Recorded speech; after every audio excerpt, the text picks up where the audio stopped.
aspects of getting a football program going. Your team is 1-1 coming off the win last week, but the week before that, a disappointing loss a little bit to Connecticut.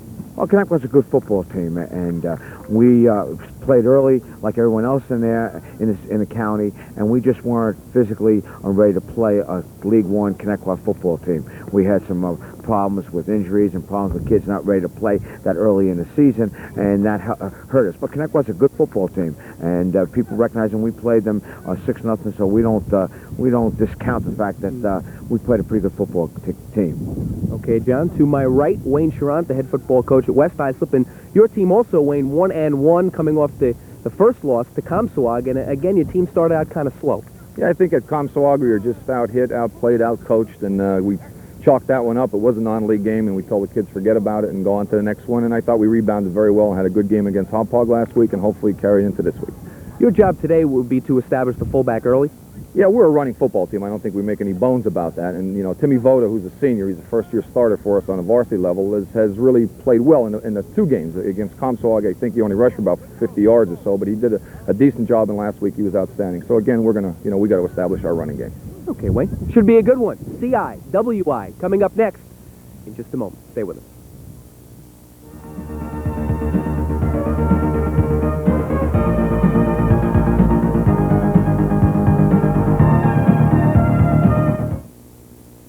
At the end of every rainbow, there's a child with exceptional needs, special needs, a child with love to give that outshines any pot of gold. For 20 years, foster grandparent volunteers have given their talents and love to children with exceptional needs.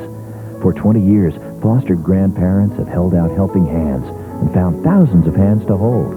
The Foster Grandparent Program, 20 years of hands-on experience making rainbows. If you or someone you know would like to become a foster grandparent volunteer and help make rainbows and pots of gold become a reality for these special children, call or write to Foster Grandparent Program, 400 Montauk Highway, West Islip, New York, 11795. Their telephone number is 669-5355. That's 669-5355. Become a part of the Foster Grandparent Program. Become a part of the rainbow.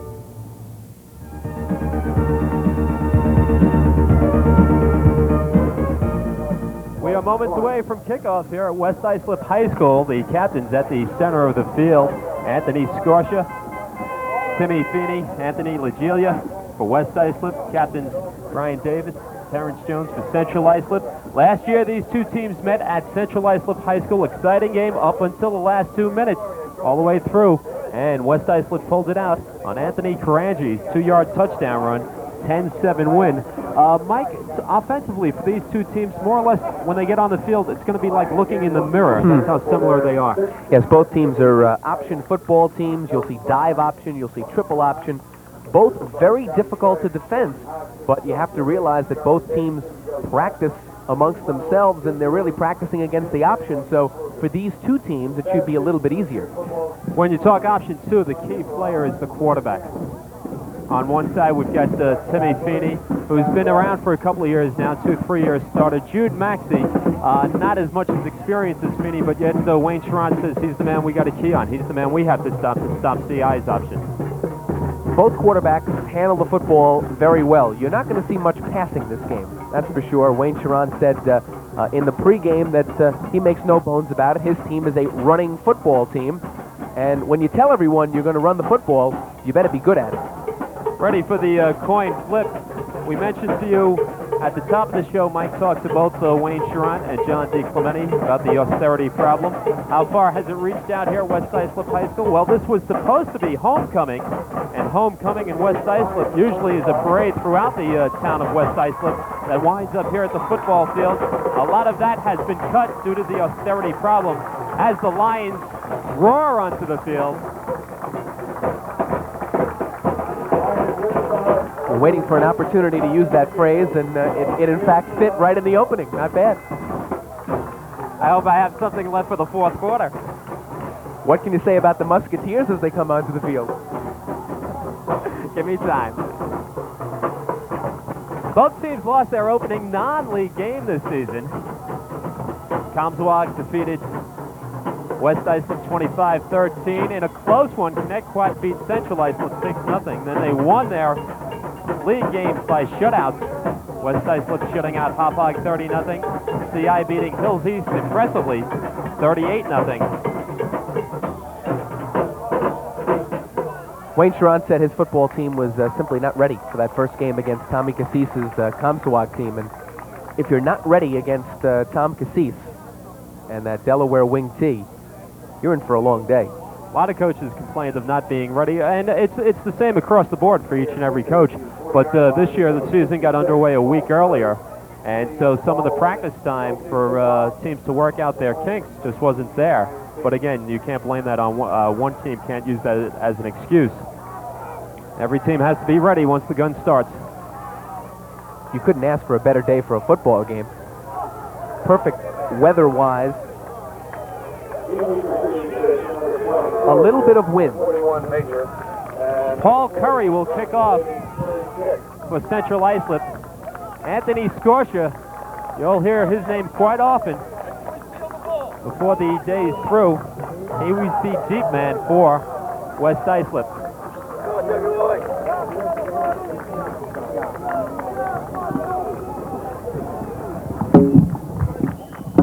Only in high school can you have a lineman kick the ball off. It'll be taken by the short man, Anjarami. Near the 30-yard line, gets taken down short of the 30, right about the 27.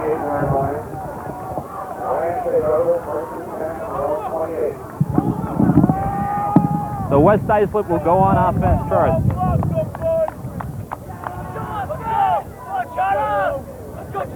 In the backfield, will be Timmy Feeney at quarterback.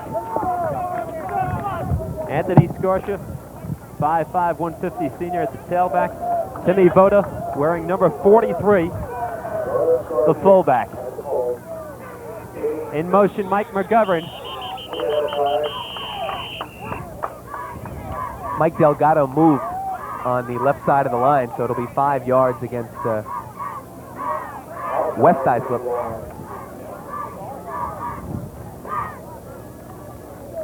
A little too anxious.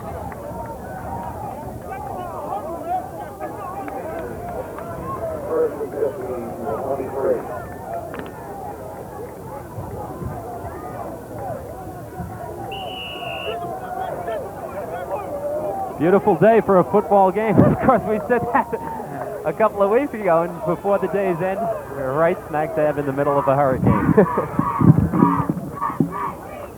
Right side, it's Scorsia. They string him out.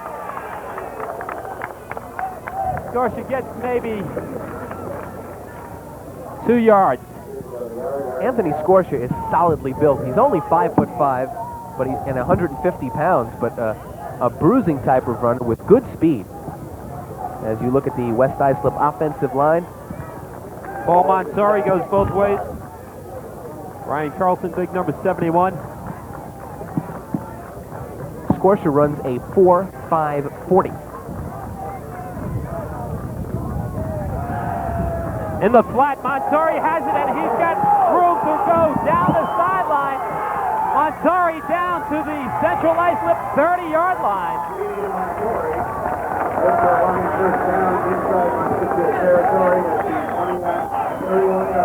And a better block by Brian Anjarami, and he had a touchdown on that play.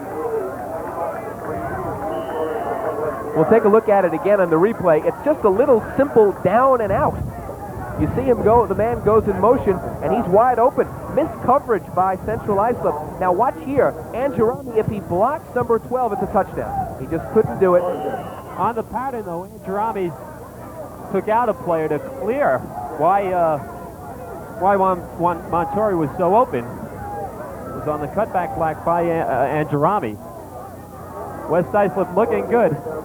2nd and 8 at the Central Islip 28-yard line.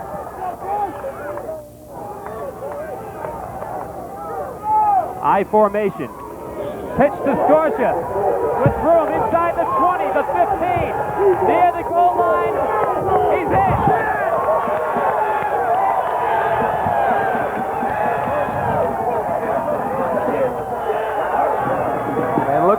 Sharon on the sideline. He's into this football game. Here it is again. It's the triple option, and Scortia's got good speed to the outside, and he knows where that goal line is.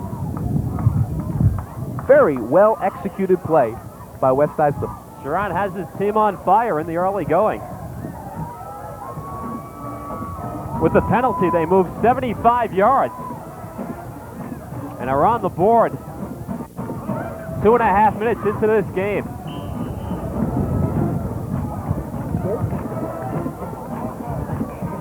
Extra point attempt by Clemente is no good.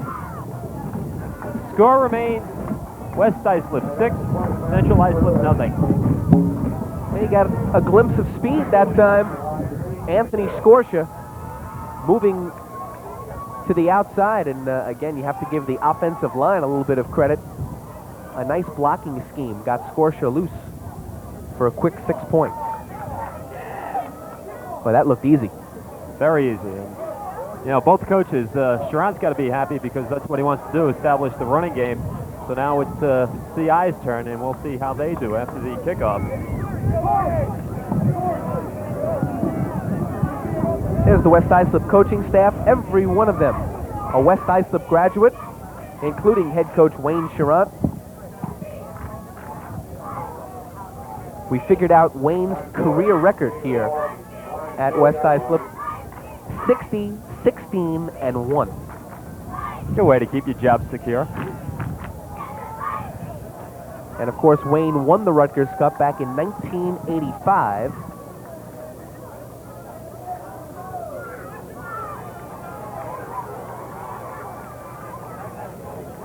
It'll be Paul Montori kicking off for West Islip. Montori, a key figure in that first drive with the long reception from Feeney. Helped set up the first touchdown. Davis, Jawanza Jackson back deep. Davis takes it out to the 25-yard line. And he's quickly taken down.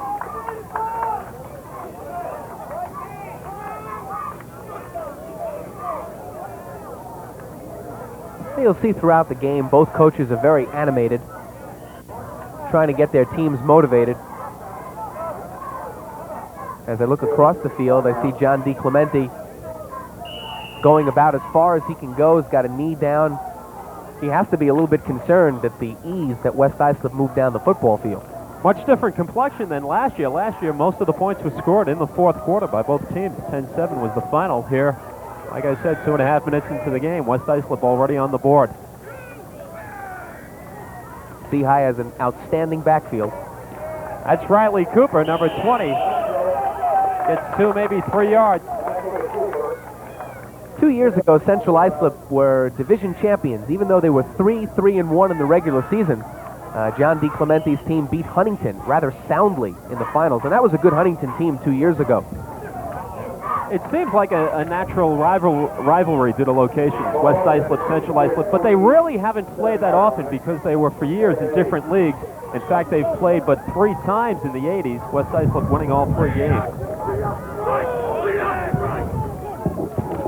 Maxey on the option.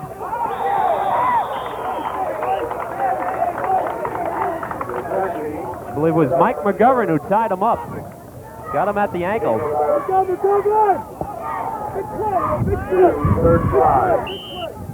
The backfield for West Islip, the quarterback is a junior, but the 2 running backs are seniors and both very experienced and both played on that championship team 2 years ago. And you see Montori for West Islip in a middle linebacker position right now. 3rd down. Cooper wants room outside.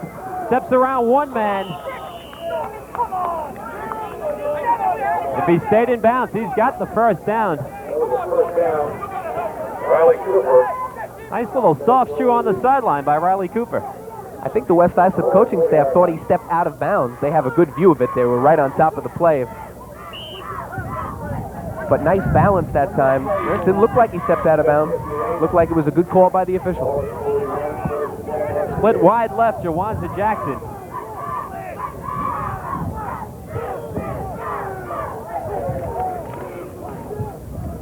Give on the left side, plenty of room. Another first down for Central Islip.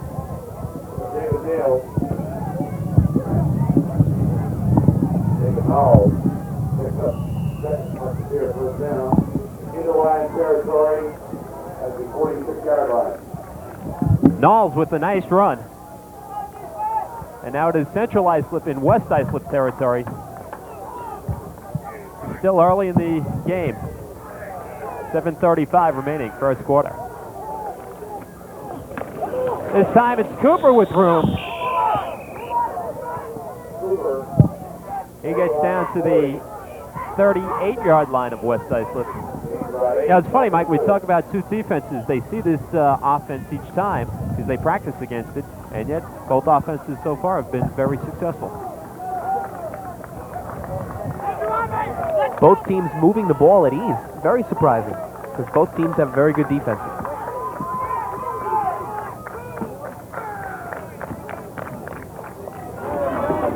Up the middle of Cooper. Should have the first down.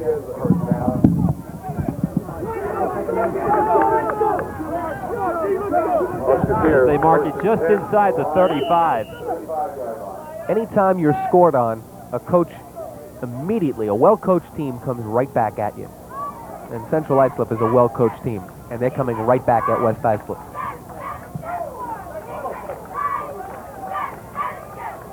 Juwanza Jackson at the bottom of your screen now.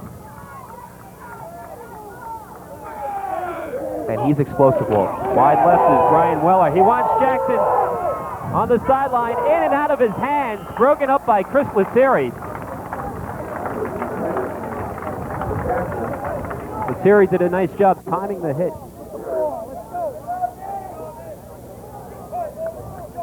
No interference on the play, as you said, Walt. It was an excellent timing play.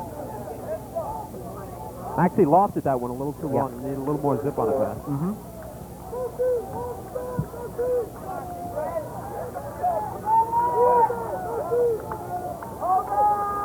Weller again wide left in the slot.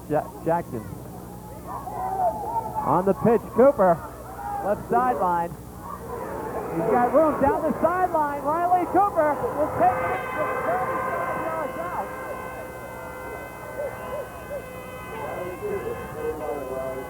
And he can thank his running back mate, Jeff Samuels, for an outstanding block to get him to the outside. Right now we've had a game. Well, if you can do it, we can do it too. It's like the Jets and Dolphins. Unusual lineup here for the extra point. And this is another thing you only see in high school and college. The pros never do this. Well, the pros don't get paid enough to do something like this. They'd have to move. They fake it. Davis underneath to Jackson. He gets stopped short. I tell you what, though, Mike, that was a whole lot of work to come up with nothing. John DiClemente feels he has an opportunity to go up by 2 points. I'm not sure that was a fake. I think that was just going to be blocked. I don't know, but there's no reason to fake that. Well, maybe Weller said it's going to be blocked, so let's try to do it another way. I think that might have been it. It's not a good opportunity for a fake. Probably the toughest play to coach in high school, just because you don't have that quality of kickers at this level of play, is the extra point, which is why you see so many teams just say, we're not going to even bother kicking the extra point, we'll just go for 2. 6 minutes of football, 12 points on the board. Which means the final score at this rate will be something like a 65 to 65. I don't have enough toes and hands for that. Kicking off again, Paul Curry. Visor in place. See, this is what's so great about high school football. See, linemen kick off. If he went to college or in the pros and he wanted to be a lineman and a kicker, the coach would say to him, are you kidding? Well, if you're a 150-pound freshman, are you going to tell a lineman he can't kick? Ball gets loose. Scorsha picks it up down near his own goal line. Flies through one tackle, then gets taken down inside the 20, about the 15-yard line. So a nice kickoff for Central Islip. A low line drive. All right, after the first series, Mike, you're John D. Clemente. What adjustments do you make defensively? Well, he's going to make an adjustment here. He just called a timeout to talk to his defense a little bit. The outside were open for West Islip. That's the way they scored their points. As you look at John D. Clemente talking it over with the referee.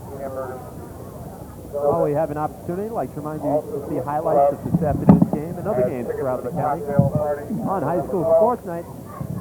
Monday night at 7:30, Tuesday at 6 on Cablevision Suffolk County TV 6. 6:08 remaining in first quarter. And when we walked in here today, the autograph seekers were out in full force. We couldn't get into the place with you here, Walt. Everyone kept saying, aren't you the guy that does that high school football show? We like that stuff. And aren't you the same guy behind on his car payment? I mean, there were several hundred people coming up to you. Did you ever want that job, Mike? To fly in the water for the players? No. As long as you got a jersey, right? Clock operator to my right says, that's my son.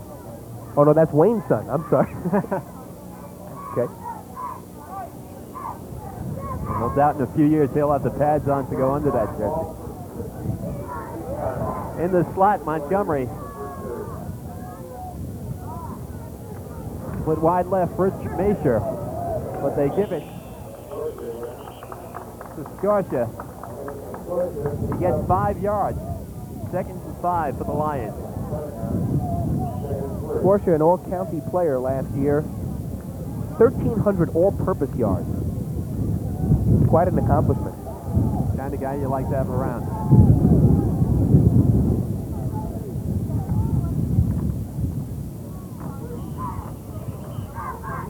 This time, not too much room there.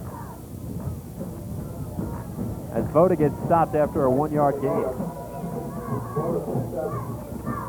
Voda's got big shoes to fill, taking over for Anthony Carangi, who's now playing football for the Wildcats at Villanova. As a matter of fact, 9 of last year's players for Wayne Charant are now playing football elsewhere.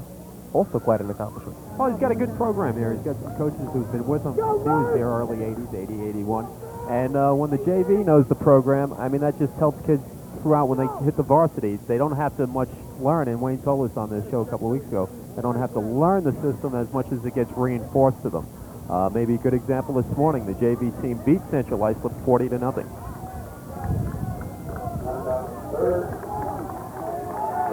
Wayne was upset with the regrouping of the leagues. He felt that he was losing some of his rivalries. His rivalry with East Islip, his rivalry with Sachem.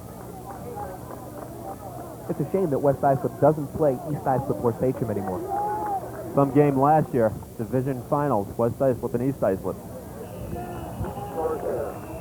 Scotia appears to have the first down. They'll mark it on the 28-yard line. I'm sure Fred Fusero over at Sachem is not all that upset that he doesn't have to play Wayne Charant every year.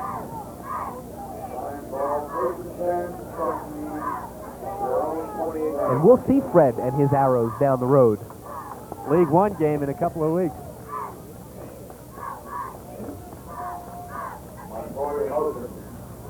Fumble recovered by Curry.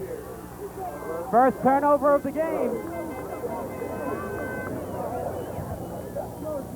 Well, that's the danger of an option football team, but that time I don't think the option had anything to do with it. I think it just slipped out of the hands of Feeney, the quarterback. Wasn't on the pitch. Feeney just lost control. We'll see exactly what happened on the play. He faked inside, and that's where the ball got stuck maybe a little bit. CI comes up with the first turnover of the football game. Musketeers starting at the 28-yard line of West Islip. The give is to Null. 1, 2, 3. Big blue jerseys take them down.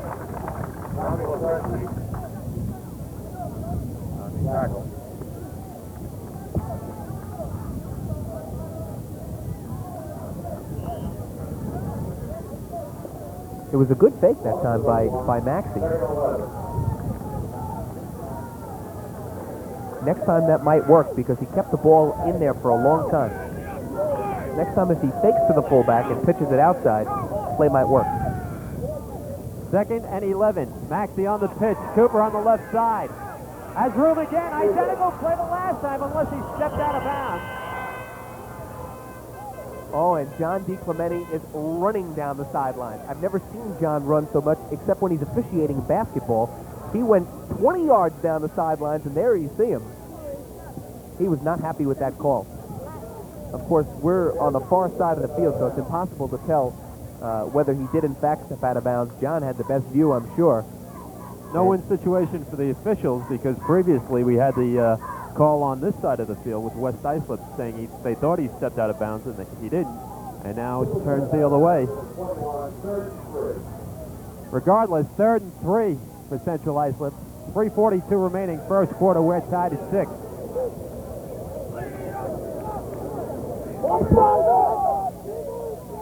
Movement on the line, no flag. Cooper again. After the touchdown, seems like Central Islip is favoring that left side. Brian Curry made a very nice play there. He got to Cooper before he turned the corner. On every one of Cooper's runs, they're allowing him to square up and start running the ball north and south. That time, Curry got to Cooper before he was able to get to the sideline. And now a 4th down situation, and John will go for it. No real choice here. Jackson again at the bottom of your screen. 4th and 2, I formation. Cooper off tackle. He's got the first down and more. Central Islip did a nice job of moving West Islip off the football that time. You don't see Cooper up the middle much. Ball's on the 17-yard line. Have you ever seen John run that fast, that far? I mean, he was down the sidelines in a hurry. Now we know where his backs get it from. Jude Maxey. Wide right, Jackson and Weller. Maxey tries to take this one himself. He gets straightened up after a yard, maybe. Well, what Maxey tried to do there, he tried to set West Islip up. 3 plays ago, or 4 plays ago, he stuck the ball into his fullback and left it there. And West Islip reacted very nicely. He tried to do the same thing, only instead of keeping it there, he took it back quickly and tried to fool West Islip. Didn't work.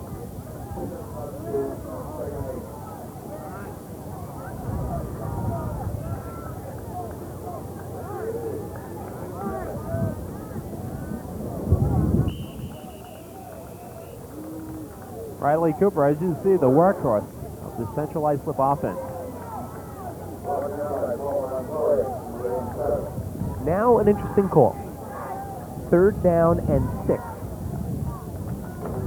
You would think that John DiClemente would opt for the option left. It's worked all the time. See where Juwanza Jackson lines up on this play. Now he's wide to the right and being single covered. They've tried but one pass so far this afternoon.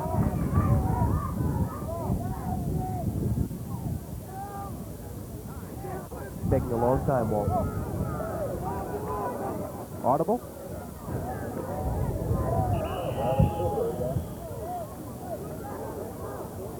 I think Maxey's intention there, he's probably trying to draw West Islip offside with the long count.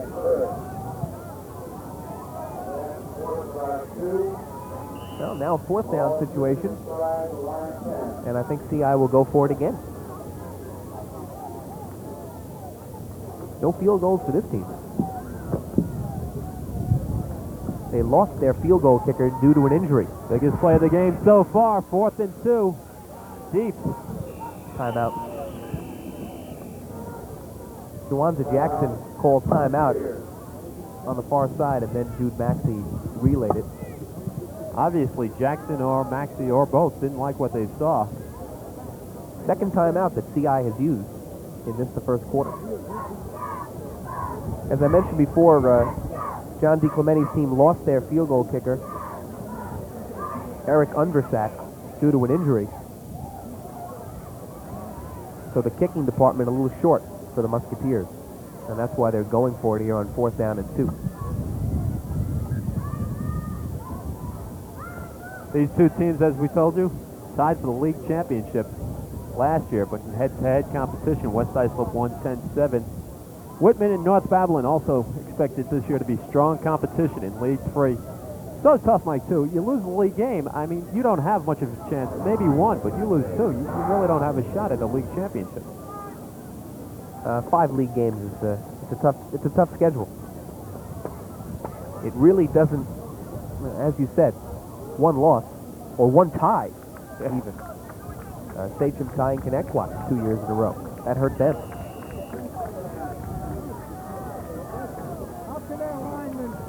See, breaking out of the pack, Jimmy Watts, the center for Central Islip. Unusual build for Jimmy for a center, 6'4", 205. And a different backfield now, the full house effect. The pitch to Cooper. Chasing is McGovern. Can't bring him down. Cooper breaks 2, 3 tackles. What a run, Riley Cooper.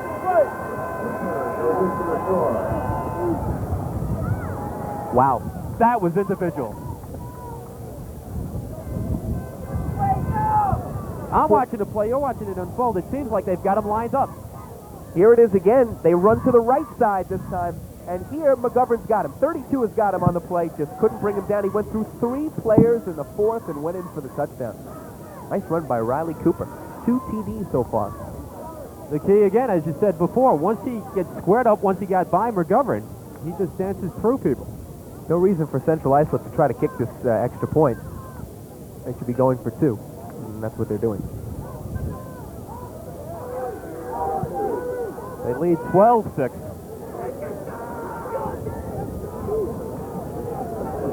On the pitch, Jackson fumbles it.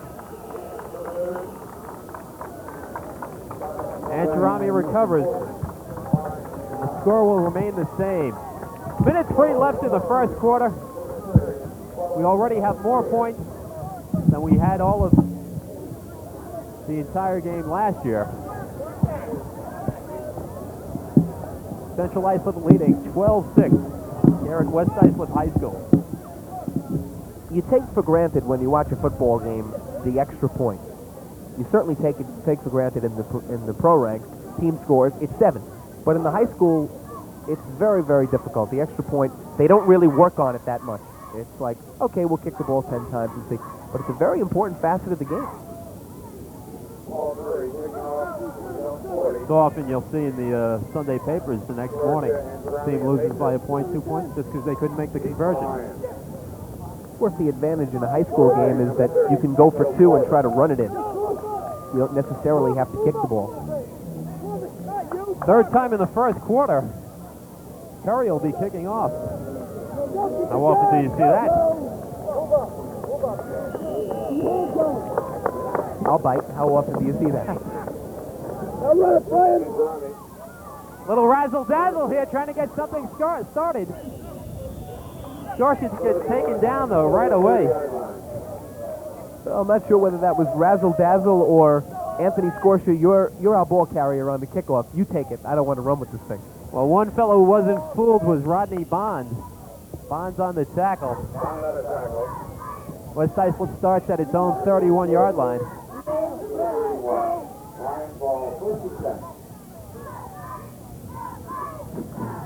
On the option, Feeney takes it himself. Looks like he had a big hole, but got taken down from behind before he could bust loose. Feeney out to the 36-yard line.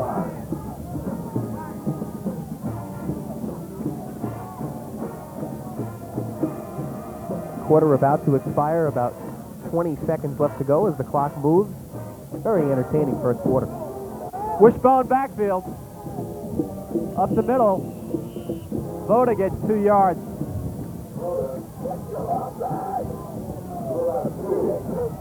They'll let the clock run out here as we come to the end of the first quarter. Saturday afternoon high school football here at West Islip High School. Central Islip leading West Islip 12-6. And we're back with second quarter action on Cablevision, Suffolk County TV6, right after this.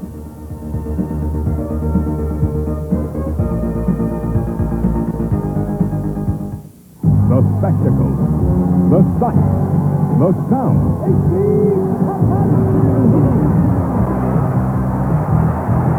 The fall colors are spectacular on ESPN's college football. ESPN hits you with television's most complete schedule, the only place to see all the major conferences. We'll show our true colors on College Football Saturday, live on ESPN. Welcome back to our game of the week. Second quarter underway. Central Islip leading by 6. West Islip with the ball. 3rd and 4. Feeney looking downfield under pressure.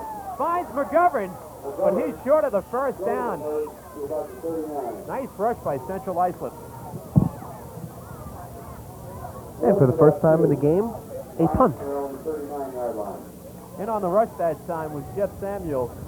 I'd like to clear something up here this afternoon. Jeff is wearing number 44 for Central Islip. So you see him in the middle of your screen.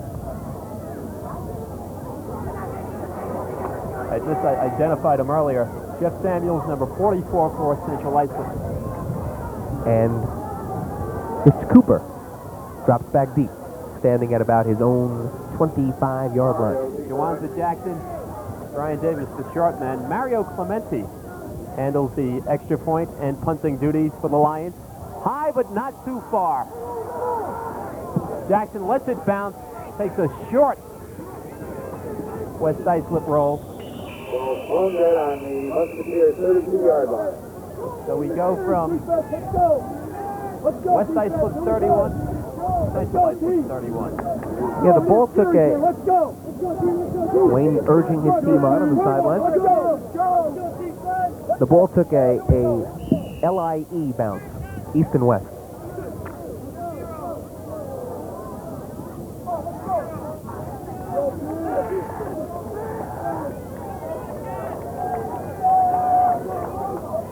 In the backfield, Samuels and Cooper, as it's been all game. In motion, Jackson. On the option, the pitch again to Cooper. John C. Clementi's made up his mind. We're going to give it to Cooper until they can stop him. And so far, the Lions haven't. Certainly on the last touchdown run, they tried. 4 players had a shot at him. Of course, helping out Cooper, big offensive line. Jimmy Watts, the center. Steve Zambrano, the left tackle. Paul Curry, Curry, the left tackle. Zambrano, the left guard. Darrow Brown and Kerry Green on the right side, along with Sean Singleton.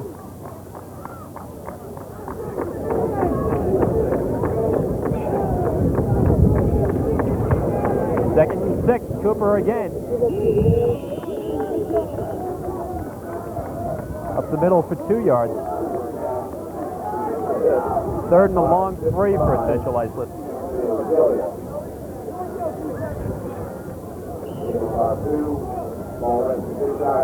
So far, there has only been one pass attempt to Jawanza Jackson,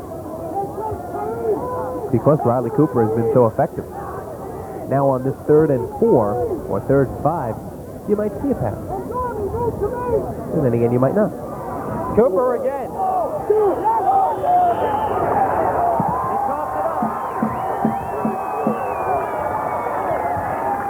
That was number 41, Major, with the steal. Looking right out of Cooper's hand. Lions take over in Musketeer territory. And we look at it. We look at it one more time. He just lost the ball right there, and Major comes up with the football. Ball bounced right into his hands. Didn't even hit the grass. Feeney on the option, right side. Changes direction. But got tied up.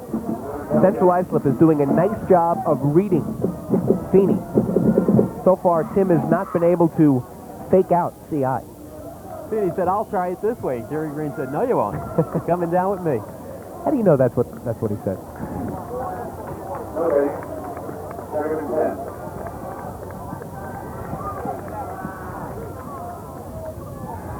Looking sideline. And Jerami pulls it down right in front of the man. Weller. Anytime you throw the ball high, your receivers are in danger, and that time Anjarami went up, made a nice catch. As you see right there, he almost got clipped. And Jerami muscles it down. Still not enough for a first down, though. 3rd and 2. Scorsha appears to have the first down.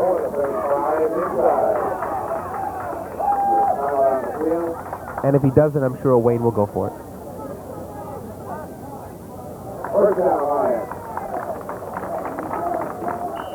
Well, that was a two-handed first down signal. I've never seen one of those. Line again, first and at the 34-yard line of the Musketeers.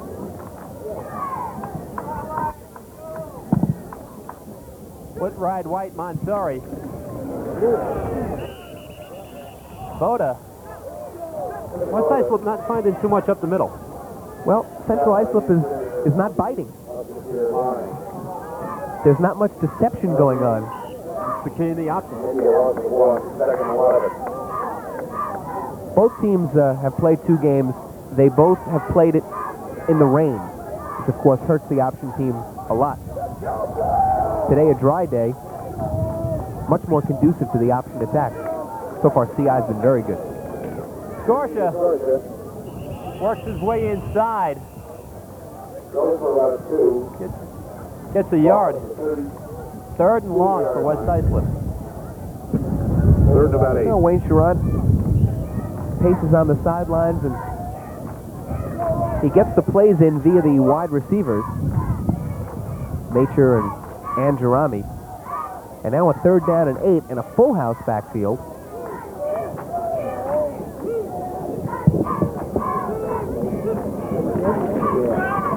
Bates looking right in trouble. Vinny slips one man, but then gets tied up. A few times West Islip has tried to pass. Central Islip's come up with a good rush. Well, that time Feeney faked the ball twice, as you see here. He fakes it to Scorsha, but that doesn't freeze anybody. He's still being chased. Paul Curry applied the initial pressure. And then Kenny Byram came in and finished him off.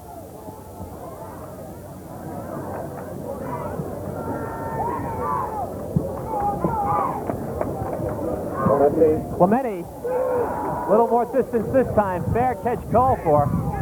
Takes the Central Islip down. West Islip covers up. Clemente has no luck on his bounces. Line of the Musketeers. That one went backwards. So, West Islip could not capitalize on the turnover.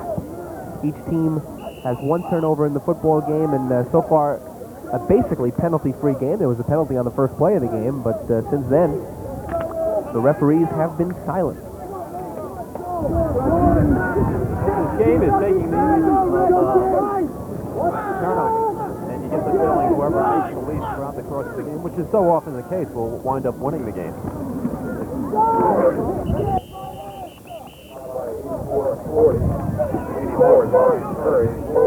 2-yard gain for Riley Cooper. We don't have official numbers, Mike, but he's got to have 15 carries already, close to it. And has the 2 CI touchdowns.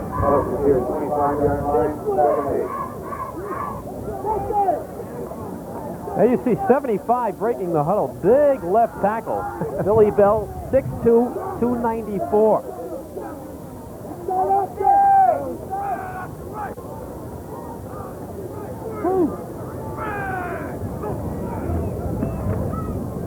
Maxey with the pitch to Cooper. Nice play. Takes it down quickly. Number 24 on that stop is Tom Lepresti. Tommy Lepresti in on his tackle. A textbook play by Lepresti. He would not bite on it. Watch it again. This is textbook. For anyone who wants to defend the option, watch it there. He didn't buy that fake by Jude Maxey. He went right to Riley Cooper. Now, of course, if Maxey holds on to the football, Lopresti's in trouble, but you have to guess on that type of play, and that time he guessed perfectly. That's a textbook play. And CI is taking another timeout. That's it for them in terms of timeouts for the half.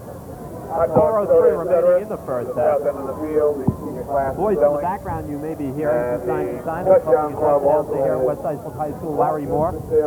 Check them out. They're exciting. Larry also coached, as he told us, at West Islip High School for some 27 years. Figured it was time to hand it over to someone else.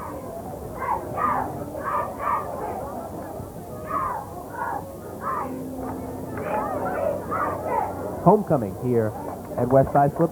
Nice crowd on hand. CI brought along some spectators as well on the far side of the field. As you look at the fans, get a chance to hear them at halftime.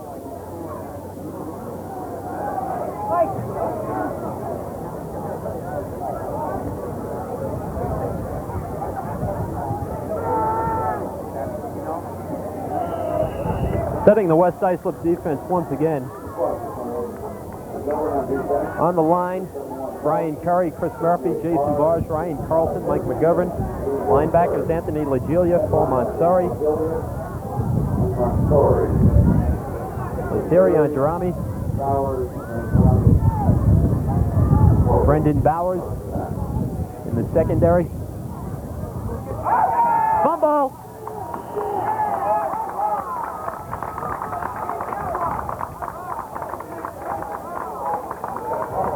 Central Islip recovered, but now they'll be forced to punt deep in their own end. And this will give an opportunity for Scotia to get the ball in a place where he can return it for a big play here. He's standing at his own 45-yard line. And here's a chance for West Islip to come back into this football game. Not that they're very far out of it. Scotia had a big kickoff return against Hauppauge. West Islip's first win. Good punt to return, low kick, Scotia on the 40. Central Islip cut down the outside. Scotia went inside. He got 5 yards on the return. That was Brian Davis, number 81. Well, if it comes down to the special teams, Walt, especially the kicking game, West Islip has the advantage, both with the kicking of the extra point and with the punting. Over the 35-yard line. And now Wayne Sharon has all 3 of his timeouts. 3 minutes left to go. Pitch to Scotia. Comes back inside. Stays on his feet. He gained 5 yards. Low center of gravity enabled Scotia to stay on his feet that time. If he were 6'5", he'd have been on his face. So often you think a player is down. And you say, all right, it's going to end there. You see it in your mind. All right, so he got 3 yards. The next thing you know, he's out for 5, 6, 7 yards. No, it happened with Riley Cooper, only worked for a touchdown. Voda takes it this time, off right tackle. He flashes for 2, maybe 3 yards. 3. Now 2:20 left to go in the first half, and Wayne is in 2-down territory here. So he might be able to gamble a little bit on a 3rd and 3. Doesn't have to get it all at once. Beatty standing over center Nick Torrey. Wishbone. Scotia trying to break a tackle. Stays on his feet. That time it wasn't center of gravity. That time it was heart. You think Anthony Scortia's not powerful? Watch this run. This is a 5'5", 150-pound kid bullying his way. He looks like a fullback. Last year when did a preview on Wayne Sharon's West Islip team, I came over here first practice that he had, and he was raving about Anthony Scortia. He says, Mike, this kid, only a junior, he's going to be good. Played well last year, 1,300 all-purpose yards, rushed for 8 times every time he touched the football. And this year, picking up the slack nicely, and the star of this West Islip backfield. across the front. We've talked about League 3. Looking elsewhere in the county, some of the other stronger teams. After last year, Patchogue Medford, maybe not in a position to repeat, but definitely a strong program now that Bob Reschneider's there, and definitely has a good chance of giving Sachem a run for their money for the league championship. Sachem always a powerhouse. And in down in League 5, Bellport and East Islip. October 28th, that seems to be the date everyone's looking at. Hey, Bellport ranked second in the Daily News top 20. If you haven't heard, Sal Champy is going to call it quits at the end of this year. A little extra motivation for the East Islip Redmen. Right now, the Lions going against the Musketeers. Voda gets taken down nicely.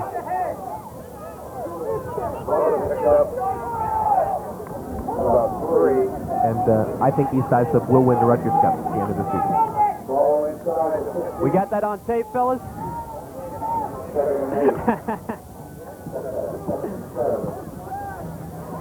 Our director, Mike's prediction. our director said, what happened to your pick last year? Feeney looking in the flat. Just beyond Scotia. 1:23 remaining, first half. That was good coverage by CI. Feeney had to throw the ball on the outside route. Had he thrown it inside, it would have been an interception or batted away.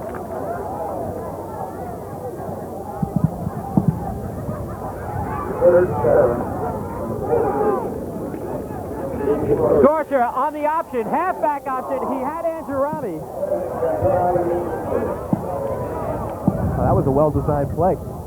CI was fooled. Well designed, but poor execution. Oh, you're rough, Walt. You're a major perfectionist. Well, I'm sure Wayne would want that too. Now they're going to go for a field goal here. Someone just threw a shoe.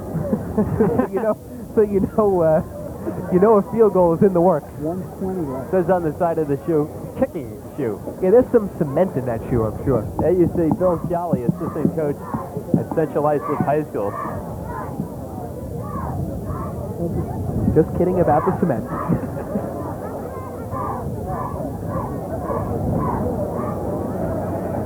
Did you ever have to do that, Mike? You kicked in high school. Change shoes right in the middle of the field. I had lead in my shoe.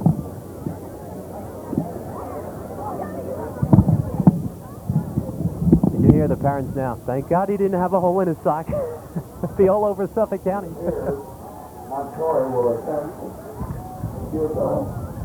Well, this is a 33-yard attempt. Masher will hold. Paul Montsori kicking straight on. Trying to pull the Lions within 3. Not high enough. Kicked it right at the crossbar. Dipped down below the crossbar. It's short. The throw will remain the same. 1:15 remaining in the first here at West Islip High School. Central Islip with the lead by 6. Last year a close game, 10-7.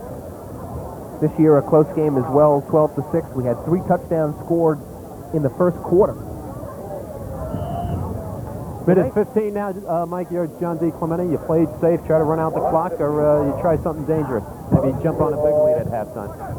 Jeff Samuels up the middle. Gain of 1. And let's go into the locker room up 6.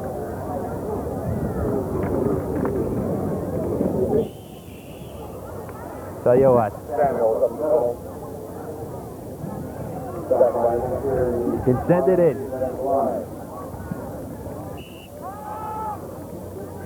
And he gained 4. Sorry. Picked up about 4.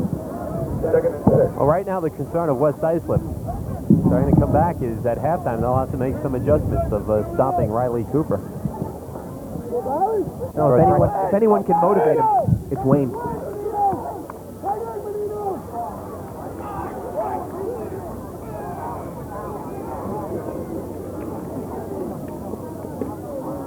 And again, off tackle. And that should be the last play of the half. 3rd and short for Central Islip. Neither team has any timeouts. And I think that will be it.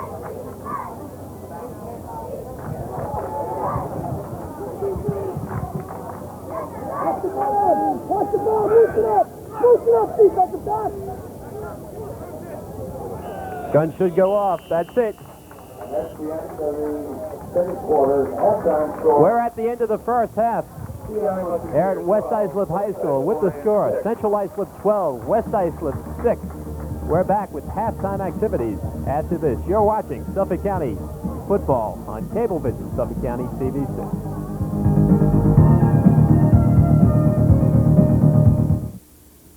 I'm Phoebe Case, and I'd like to tell you about Billy. I'll be right there, man. You probably know guys just like him. Confident, lots of friends. And when he promised to do something or be somewhere, he delivered. You could bet your life on it. Come on, go around it. Let's go, Billy. We're late. Go for it. Done it. All right, let's go.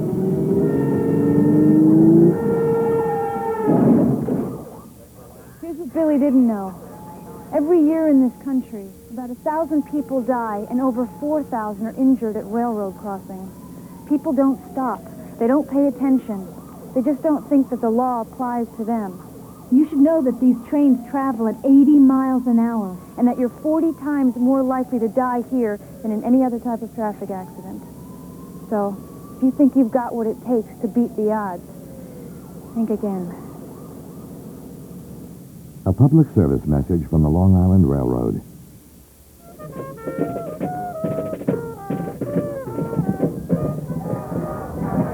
Well, the homecoming activities may have been cut short, but that does not stop the West Islip band from marching on as they are on the field here at halftime.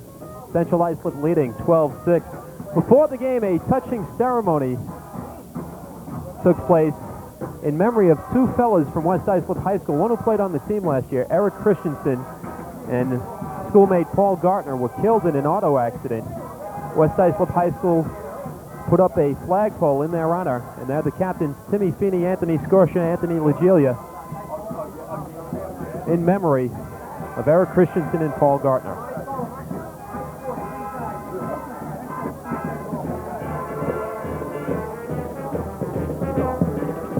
12-6 our score. Mike, we got what we expected. Run right, run left, Central Islip, West Islip, run right, run left, maybe a pass here and there on 3rd and long, and we got a 12-6 score. I didn't think either coach expected 3 touchdowns to be scored in the first quarter, though, and the ease in which they were scored. Early on, it was Central Islip and Riley Cooper getting to the outside. And Riley Cooper on one play, an outstanding run, individual effort, but for the most part, his offensive line was buying him the time enough to get and turn the corner, so he's able to get into the end zone. The difference really, Central Islip adjusted to West Islip's offense after the first drive all the way downfield by West Islip. And West Islip on their first drive had the benefit of a pass play that went for about 40-some-odd yards. Paul Montori on the reception of the Timmy Feeney's pass. Once again, the score is 12-6, Central Islip leading at halftime. And right now, let's enjoy some of the halftime activities put on by the West Islip High School Marching Band.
Almost ready for the start of the second half here at West Islip High School. The score, Central Islip 12, West Islip 6. And we'll be back with the second half right after this.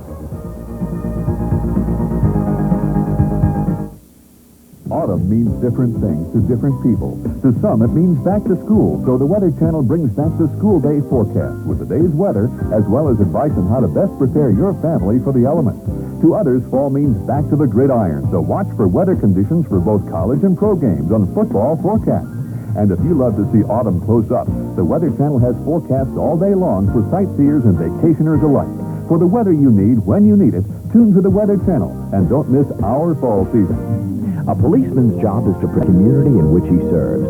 Each day is filled with new challenges and dangers. But there's more to the police department than you may know. Find out on Police Profiles.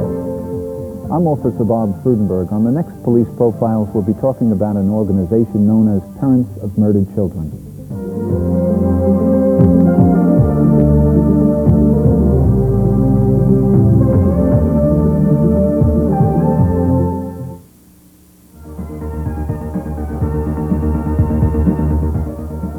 Second half about to get underway here at West Islip High School.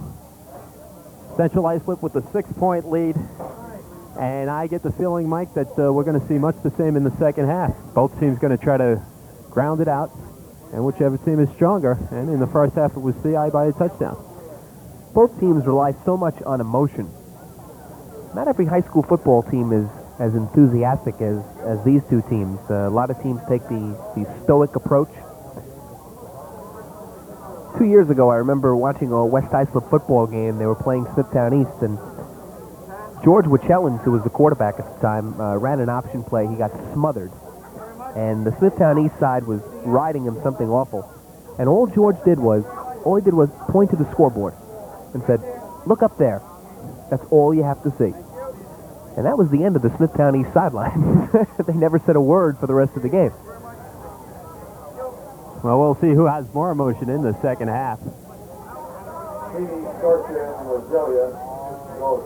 And some last-minute preparations. Central Islip team gathering around John D. Clementi. Center of the field, the captains once again. Ledelia, Scotia, and Finney. Davis and Terrence Jones for Central Islip. Well, if you're John D. Clementi, you have to be happy with the way your team played in the first half. West Islip drove 70 yards, and the first time they had the football, went in for a quick 6 points, and CI bounced right back. You see, 1-1 coming into the year. They lost the opening league game to Connecticut 6-0, and they beat Hills East 38-0. And West Islip losing their first game to Kamsawag by the score 25-13, then they shut out Hauppauge 30-0. Kamsawag had a big day on the ground against West Islip. They had close to 300 yards, 200-plus yards. And what hurt them in that game was the opening kickoff was run back 86 yards for a touchdown. That really put a dent into West Islip's momentum. Much like a first-round knockout. And the year before that, West Islip played Kamsawag the first game and got beat soundly also by Adam Mariano and company. Adam, by the way, is a Nittany Lion. Nittany. Oh, there's no L in there? Let me ask you, what's the difference between a lion and a Nittany lion? What's the difference between a lion and a Nittany lion? Adam not playing football, though. I think he's Olympic or wants to be Olympic bound in wrestling. Paul Curry will kick off. He had a couple of nice ones in the first half.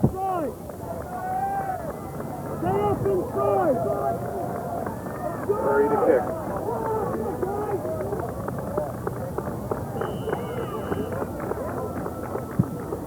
Low kick.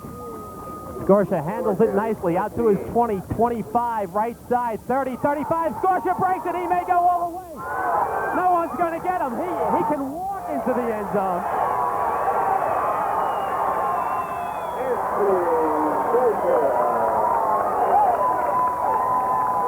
With the help of his friend, goes 85 yards. We told you at the top of the show how explosive Anthony Scorsia can be, especially on the special teams. Last year, 1,300 yards all-purpose. And you see why. Gets a big hug from quarterback Timmy Feeney.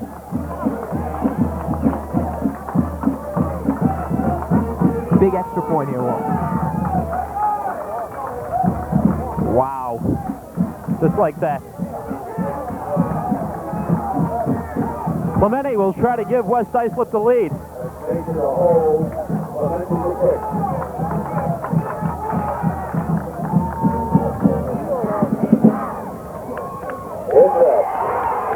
Plenty long, and it's good.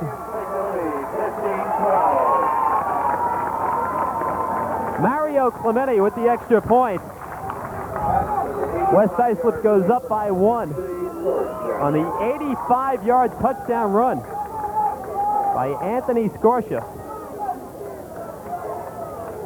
After he got past the 45, 50-yard line, he was gone. Think he's like, Talked about emotion. Plenty on the West Islip sideline right now.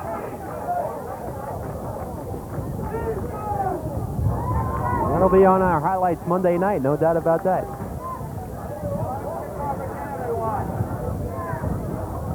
Number 87, Montgomery, will be taken to the Musketeers.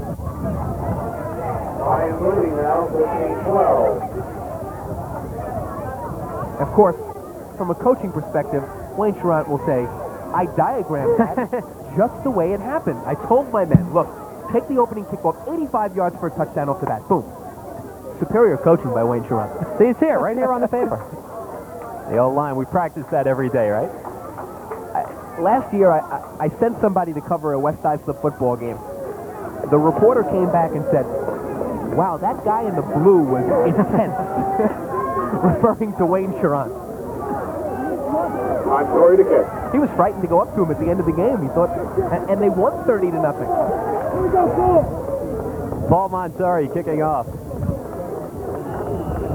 Wayne just the opposite in the post-game respect. Great person to talk to at the end of the game. Deep kick by Montori. Jawanza backpedaling, takes it on his 5. Looks for something up the middle, gets tied up, breaks one tackle. And he's gang tackled down at the 17-yard line.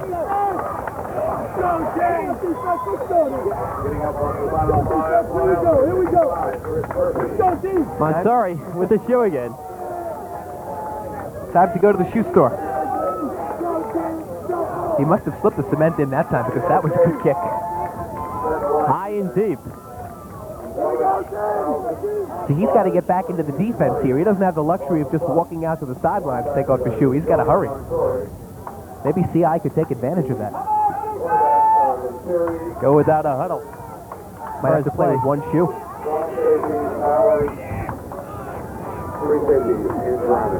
Same lineup in the second half for Central Islip. Riley Cooper flashes out to the 22-yard line.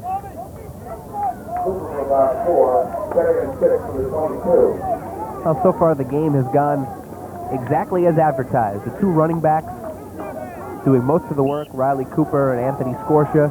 Not many passes. I believe there have only been 2 passes in the game, one for each side. Or maybe It was the two. incompletion on the option, too, with the Scorsia passing. A handful of passes at most. In the slot, Jackson. Wide on the lower part of your screen, Brian Weller.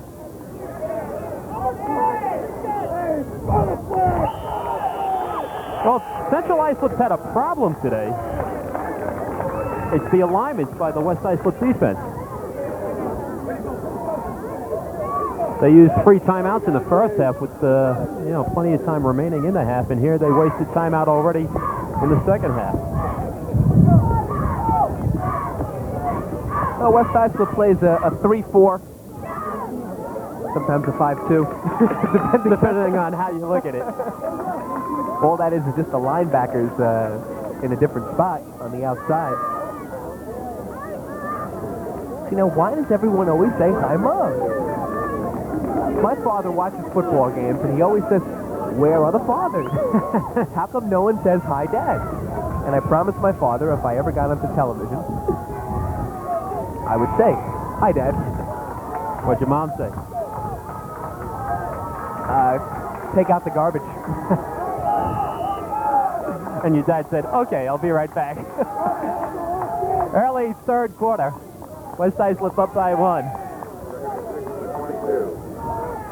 Give it to Cooper. He gets tied up at the line of scrimmage.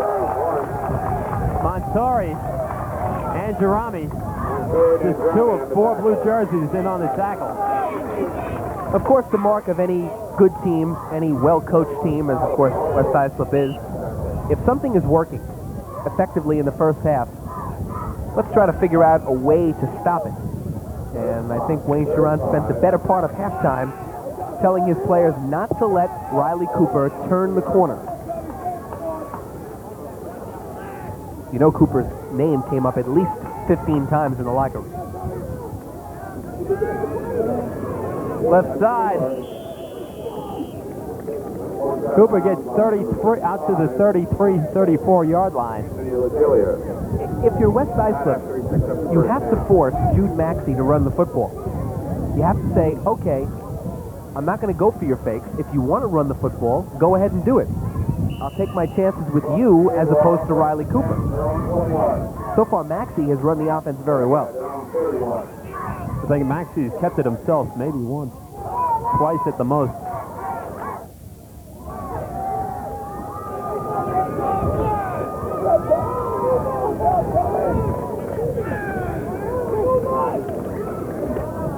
Cooper again, and he's got room on the left side. Heading toward the first down marker, he'll be short.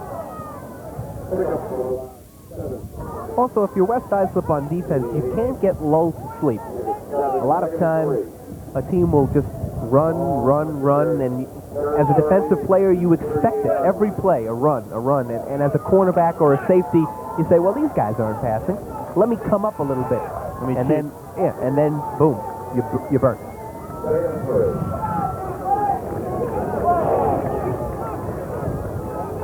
High formation. He may have to call another timeout.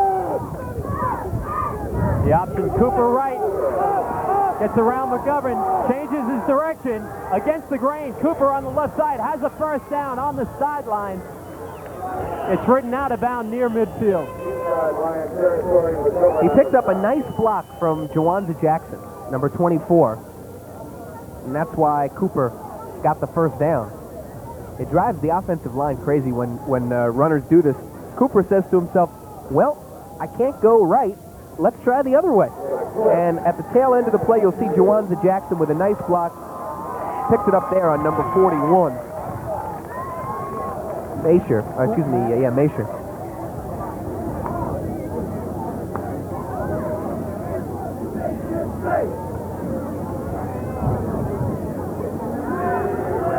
Helmet adjustment for Anthony Legilia. Very few flags in this game, Mike. But this one is going to come back. The clip I had last play. Now that's exactly what happens when you go the opposite direction. The linemen just don't know what to do. Mayhem. Yes, that is the Walt coming up with the thesaurus, that one. It's his middle name, Walt Thesaurus Fowler.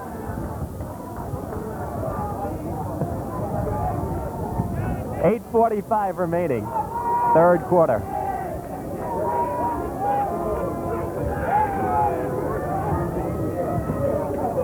Cooper with room up the middle. Cooper to 38. Only the second penalty of the game. With 24. First one was on the first play of the game. Right. Good discipline by both sides. Third and a long 3. Well, again, it goes back to the coaching.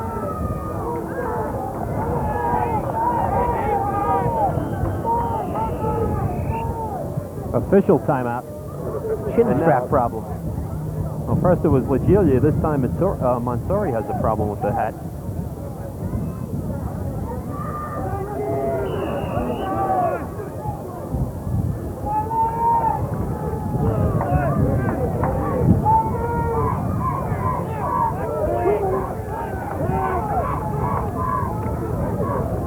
On the option, Maxey.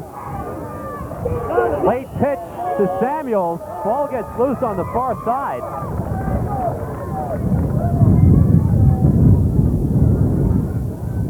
Ball is loose on the far sideline. Appears to be still 10 wide to the ball. Clock moving. Fourth down. 2. A long hitter. Punting situation for Central Islip. 4th and 2 with the ball on their 39-yard line. You can bet if Anthony Scortia runs another one back, John D. Clemente's going to have his team doing laps. Look out! Punt is blocked!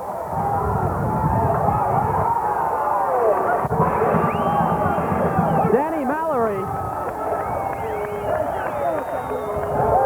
does a special job on special teams.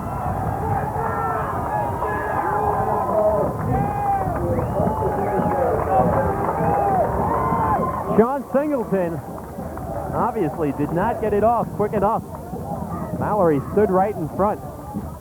Not only did he block it, he also recovered it. One-handed block. Very difficult to do. Quickly now, Scortia left side gets tripped up by Jawanta Jackson. Scortia got 3 yards. 2nd and 7. I think whatever Wayne Charant said at halftime should be bottled and sold. West Islip making the big plays here in the second half with the ball at the 16-yard line of Central Islip.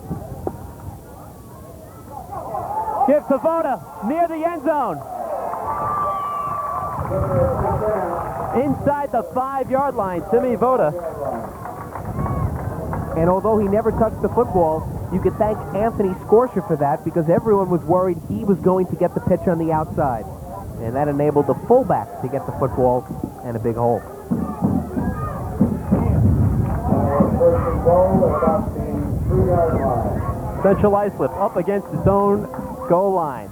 West Islip, Scortia thinking end zone but gets stopped at the 3. Surrounded by white jerseys. Paul Curry leading the charge. Along with Steve Zambrano. Second goal from about the 3-yard line.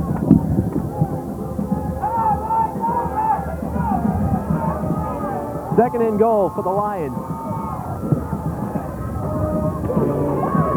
Vote is into the end zone.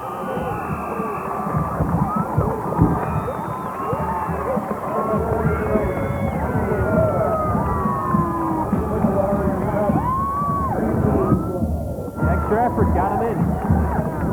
So now the extra point. And if Clemente can hit it, it would be an 8-point lead, and CI would need a touchdown plus the 2-point conversion just to tie.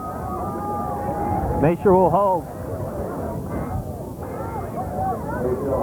Clemente put it straight through last time, but missed his first one. Oh, movement. West Islip jumped a little too soon.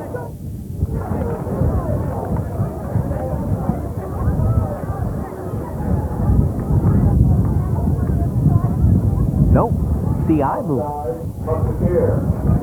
Well.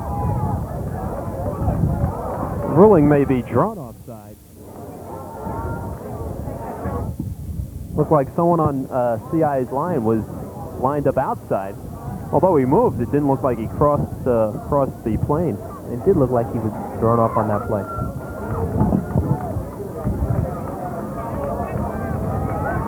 Now, it puts them a yard closer, but in this situation, really doesn't make that big of a difference.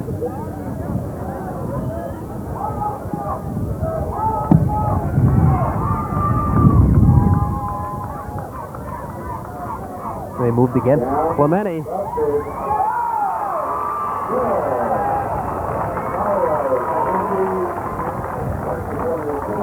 West Islip takes an 8-point lead. Credit Rick Masher there, getting the ball up in time on the low snap. Clementi put it through. West Islip's ahead with 2 quick touchdowns here in the second quarter. I understand, Mr. Clementi. Third quarter. I understand Mr. Clementi was using his legs for a different purpose on Thursday, doing a little dancing, from what I understand. More to high school life than just football. Try convincing Wade Sharon or John D. Clementi of that.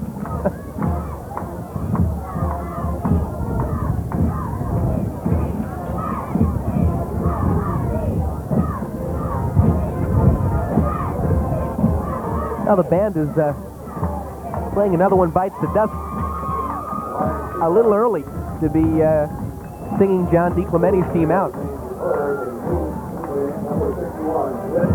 Montori will kick off. His last kick was high and deep, went down to the 5-yard line. Jawanza Jackson had a backpedal.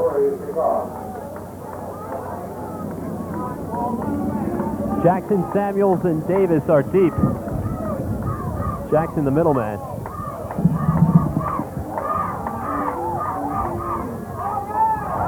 Another nice kick. Not as far, but still good. Jackson out to the 20. 35-yard line. Jawanza Jackson, the 25-yard return.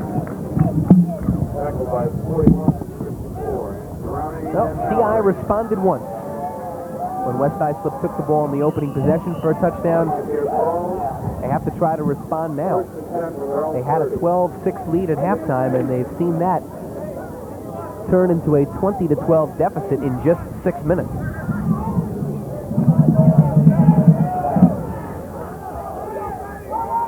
Top of your screen, wide left, Jawanza Jackson.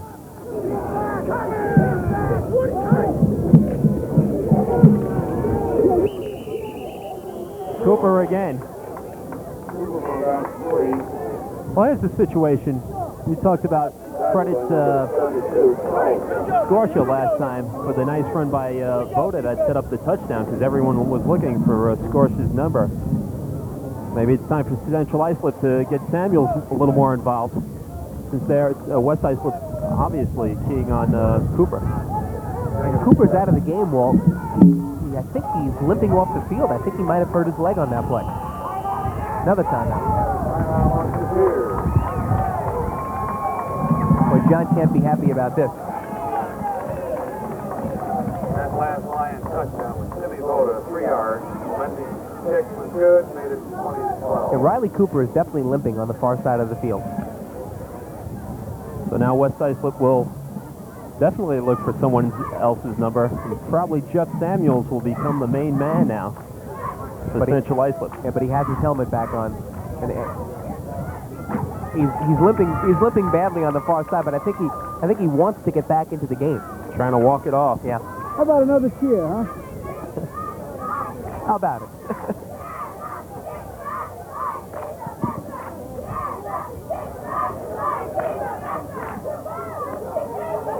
While we have time, I'd like to remind you, there you see Cooper trying to walk it off on the sideline.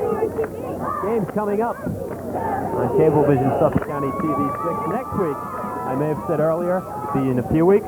Next week, we will be at Sachem High School. Patchogue taking on Sachem. The following week, we'll be at Brentwood, Connecticut versus Brentwood. And then Patchogue at Longwood on October 28th. Right now, CI versus WI. Maxey on the option, breaks his tackle. We've got a flag right in the middle of the pack. Looked like a holding penalty against Central Islip. Push it back. 99% of the time you see a flag like that, number one, it's holding, and most often it's offensive holding. As a coach, you never like to see a hold on a run. Well, you don't like to see a hold at all, but especially not on a run.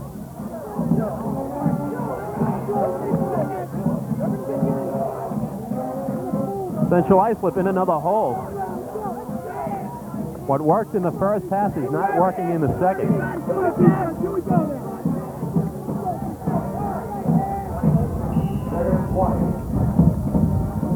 Next week's game should be a war. if you don't think Sachem remembers who beat them last year in the playoffs, you have another thing coming. Patchogue won it. Key play. Reverse handoff on a punt return for a touchdown. Vaulted. Patchogue Medford to the win. Samuels gets the ball, and he gets it out to the 25, 26-yard line. Cooper back in the game. Tough situation here for Central Islip. 3rd and 13. They're not a passing team to begin with. So now the pressure right now will be on Jude Maxey.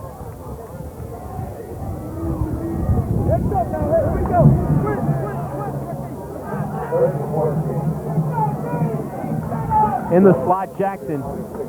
Weller, the lower part of your screen. Comes right on the option. Maxey wants to pitch it. Gives it to Cooper.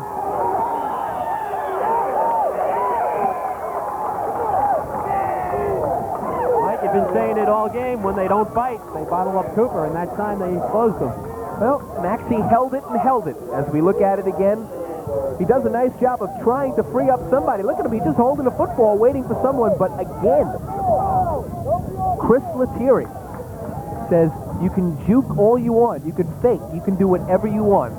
I'm not biting. You can do a Greg Loganis over there. Triple spins and dives. But I'll just stay home. Timeout, West Islip. I think they only had 10 men on the field, Walt. They did. They only had 10 guys on the field. It's hard enough doing it with 11. Central Islip will have to make an adjustment here because last time the kick was blocked.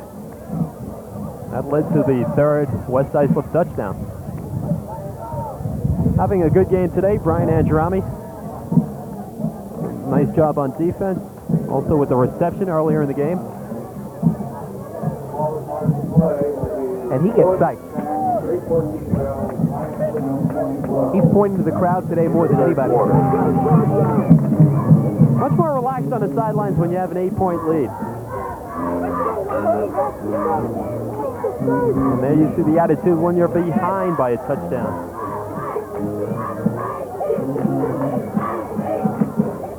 A league loss so tough to overcome. Signal in the kick.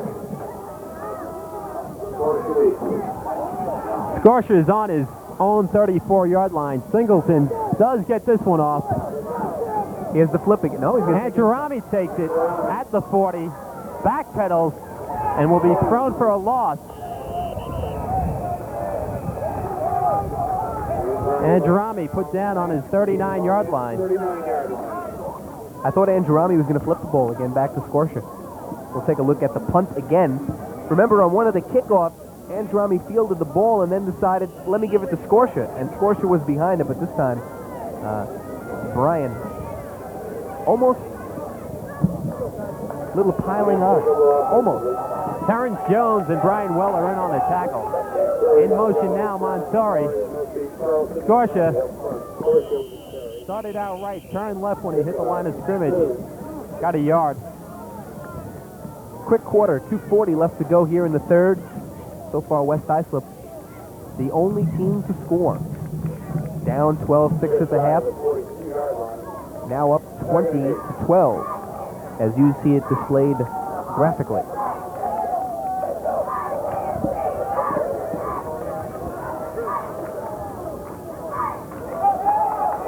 Voda this time with room down the sideline. Timmy Voda may go all the way.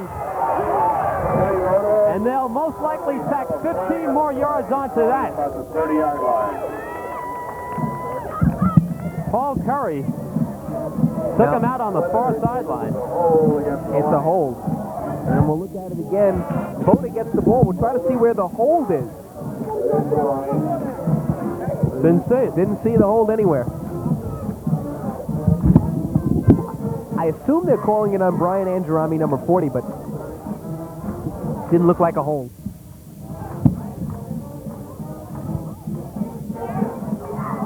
Still a big gain, Yeah. for West Islip, despite the penalty.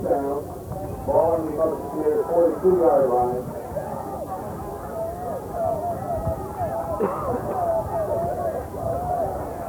Again, CI keying on Scotia.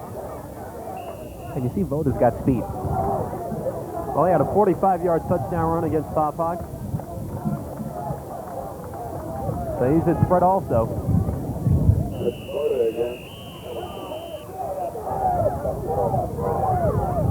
And Feeney can run the ball too. In fact, it was Feeney's run last year.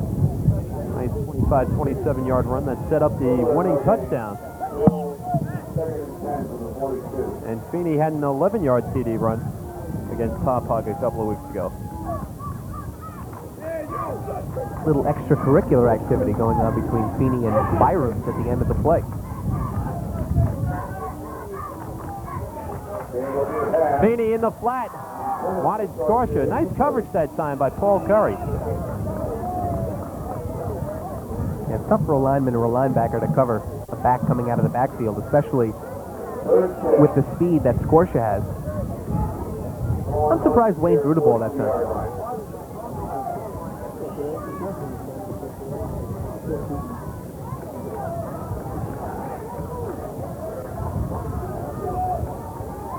Third and 10 for West Islip. On the CI 43-yard line. Feeney looking at the first down marker. He's got his man. That was to 41. Rick Macher. So they spotted where he caught the ball, not where they threw him back. Well, they're marking it short of the first down. And they'll About go, a yard. yeah, they'll go for it, though, on fourth down. As a receiver, you go right to the first down marker, and you like to go a yard beyond it. So if you are thrown back and you get a bad spot, you get a first down. That time he was right at the marker. Scotia, nice defensive play by Central Islip. They held. No, they held.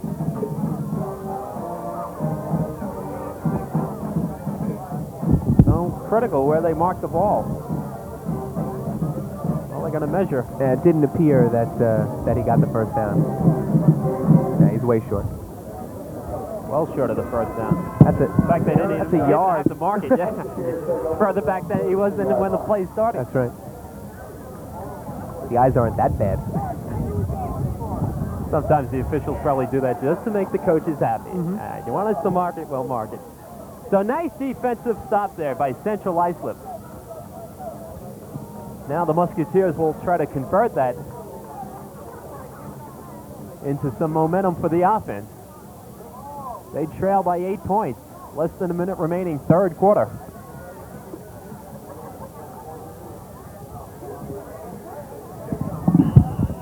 The discussion. And I don't know exactly why. Lady comes into the booth with about 100 singles. 71 singles, 50-50. Gotta love the local flavor here at West Islip High School. Someone just handed Walt $71, and Walt, being the honest fellow that he is, decided to give it back. Only problem with all the dollars I have, they all have Mike Suttlee's picture on it. Time running out here in the third quarter. Of course, when he gave it back, there were only $68, but that's okay. West Islip will go into the fourth quarter with an 8-point lead here at West Islip High School. With the score, West Islip 20, Central Islip 12. We're back with fourth quarter action right after this on Cablevision, Suffolk County, CBC.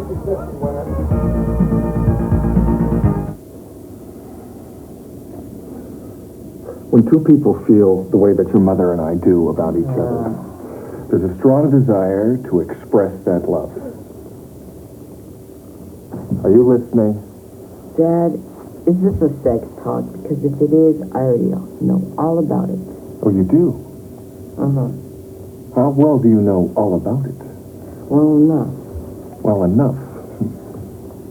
I know you and your friends, you know it all. Just humor me. You know about pregnancy. Mm-hmm. You know how I feel about responsibility. Yes.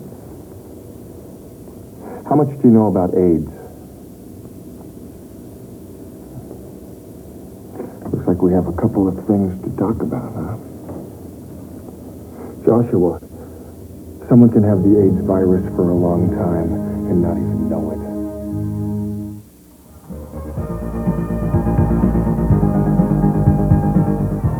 Walt Feller along with Mike Settley about to start the fourth quarter here. Two different games. In the third quarter, it was all West Islip. First half fairly even. Central Islip had the lead. But since halftime, West Islip has dominated this game.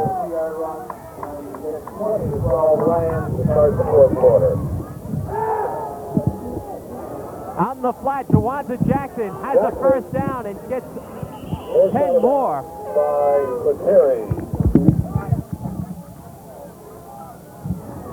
Now the first time Jawanza Jackson has gotten into the offense today. They tried to throw to him once before. He's dangerous when he gets the football.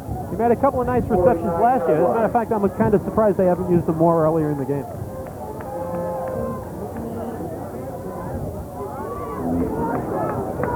Mr. Feeney and bandana.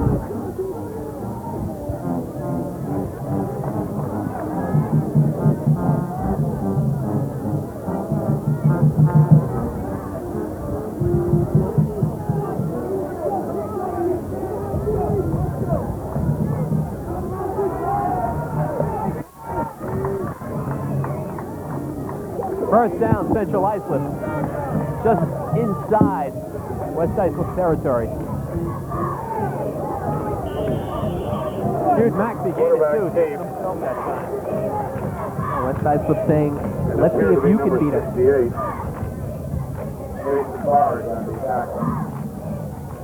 There was surprise before when Wayne passed on second down. Second and long for Central Islip. What do you think? Well, the pass worked successfully to Jawanza Jackson. John's all by himself.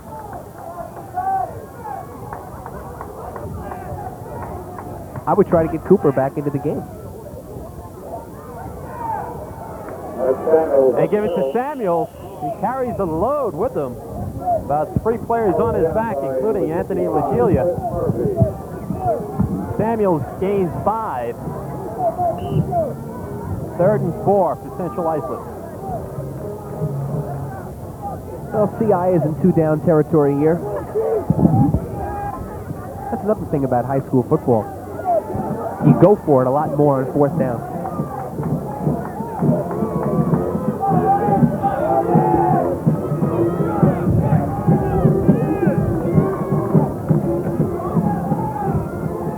Maxey in trouble. He gets knocked short of the first down.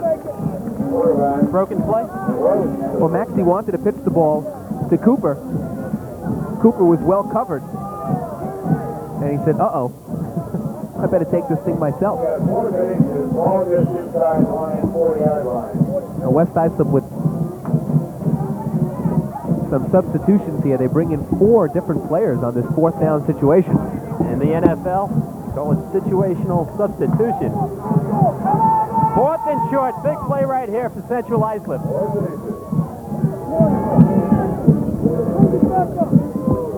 Cooper being chased at the sideline. Looks like he got the first down, though. Tackled by number 40, Andrew. And Cooper again does that pretty much on his own. Paul Montori had him and lost him. And Cooper got the first down. Big first down for Central Islip. Keeps the drive alive. That play should have been stopped for a loss, but only the excellent running of Riley Cooper enables him to get a first down. And we've seen him give a couple of good extra efforts to get a first down here. And remember back to the first quarter when it was Cooper on his extra effort that got a touchdown. Well, they tried to string him out, but he had so much room. And when Cooper, a running back of Cooper's quality, has that much room, he's going to gain some yards. First down, Central Islip. Up the middle, Samuels. Gains 3.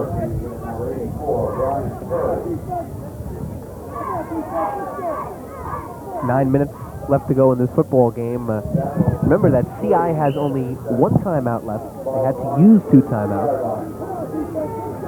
And of course, there's no overtime in high school football, regular season, so a good possibility of a tie. John D. Clemente looking for his first win against West Islip. Here in the 80s, West Islip has defeated CI 3 times. Cooper again looking for room on the right side. I was about to say, Walt, that he could throw that football. And the pitch was so wide and so far back that it looked as though it was going to be a halfback option. It was so readable. You saw it coming. West Islip not fooled.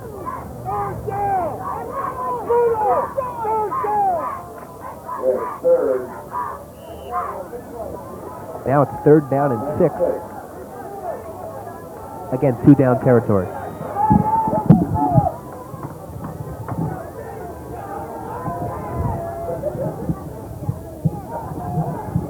Jackson in motion. They give it to Samuels on a 3rd and 6, going off tackle. Surprising. That they didn't give the ball to Cooper? Well, plus they also went off tackle on 3rd and long, so maybe if they don't pass, go outside. But again, try the element of surprise. No, West Islip has had success running that same play to Tim Voda, their fullback. Jimmy Watts up over the ball. Another 4th down play here. Converted the last time. This one is much longer, though. 4th and 5.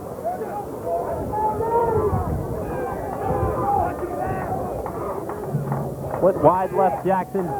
Weller at the top of your screen, wide. He wants Jackson on the sideline. Overthrows Jackson.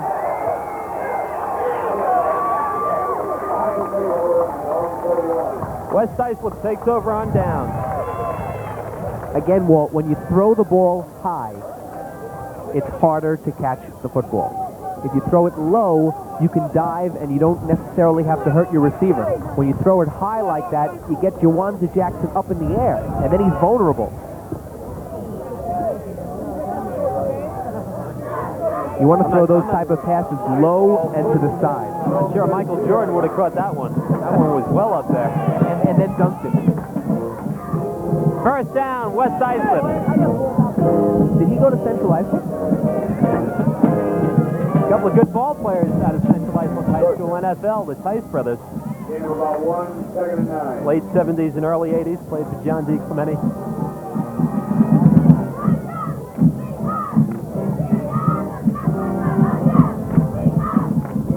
And of course, probably the most famous Long Island high school grad, or at least Suffolk County-wise, the Boomer.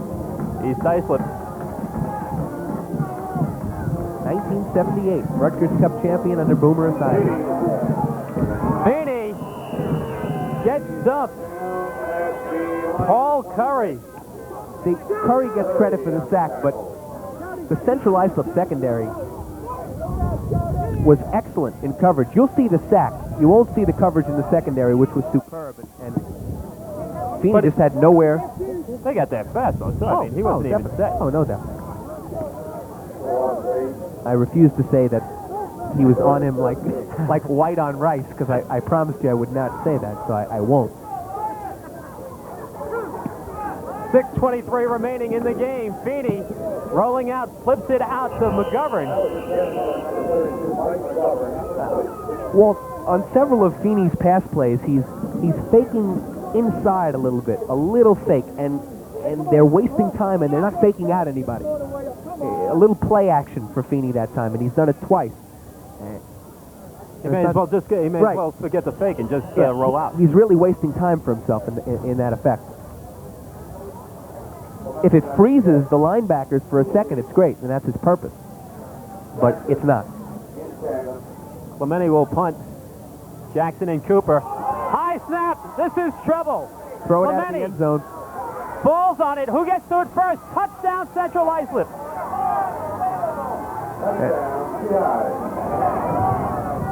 Mario Clemente should have taken that ball and thrown it as far away as he could. It only would have been a safety. He may have tried it. Well, you'll just see the way the ball bounces. Yeah. Yeah, it bounced the wrong way. It did. He thought the ball was going to go forward. It bounced backward a little bit. Jeff Samuels, I believe, recovered the ball for the touchdown. See, Wayne Charant wants a timeout here because he says to himself, okay, they've scored a touchdown, but they still need 2 points to tie. This is as big as, let's say, a fourth down play for a touchdown, even though it's only an extra point. We mentioned earlier turnovers so key. That is, well, number one, that's a turnover, but special teams now has played a big part in scoring in this game. The opening kickoff of the second half was run back 85 yards for a touchdown. We've had a block kick, a punt that's gone over the person's head for a touchdown here, and, of course, the extra points that have been missed all day. So, yeah, the special teams has played a major factor in this game. They say in the higher ranks that special teams is 30% of your offense. Today it's been much more important than that. You know, last year I had a chance to interview Larry Pasquale, who's the special teams coach with the Jets. And he says that special teams is not 30% of the game. It's more like 50 or 60. Of course, he has a right to exaggerate, but in this game it turns out that it's a major factor in the game. Key play right now, the conversion. Down by 2.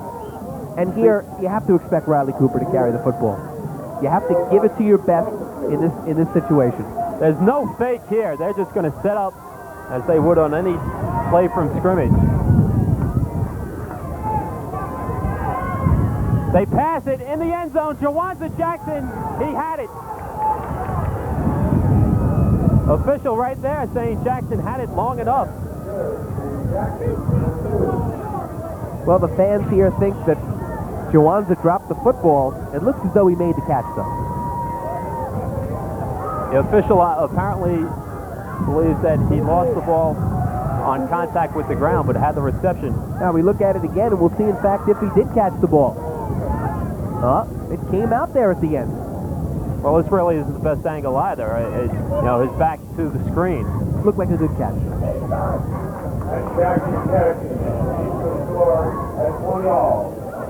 So, talk about close. You knew it would be going into the game. The teams are very evenly matched. And 20-20. Momentum shifts right now in favor of Central Islip. But, of course, number 2-0 can change all that like he did for either team. First, we have to get the ball on the tee. That's our first project here. The wind kicks up a little. Central Islip sideline trying to get into it. They're really up on the far sideline. Now they're jumping. When they were down by 8, their hands were clapping. Now they're literally jumping on the sidelines. And the second time the ball goes down. It might take us until Tuesday to get this kickoff done. You have to kick the ball away from Scotia here.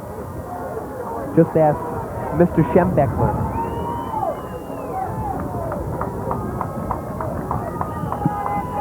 Do you kick it to the Rocket again? Anthony the Rocket. He's angling it away. See? And Jerami takes it. They'll give it to Scotia this time. Looking for room, gets taken down right up the middle. But it's not nearly as effective. You have to waste 2 or 3 seconds handing the ball off in that situation. Not that it's a bad play. It is.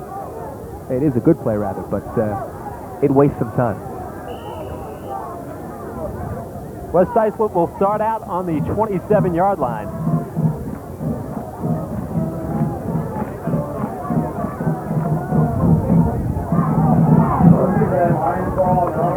It's been a roller coaster game for the two teams. Feeney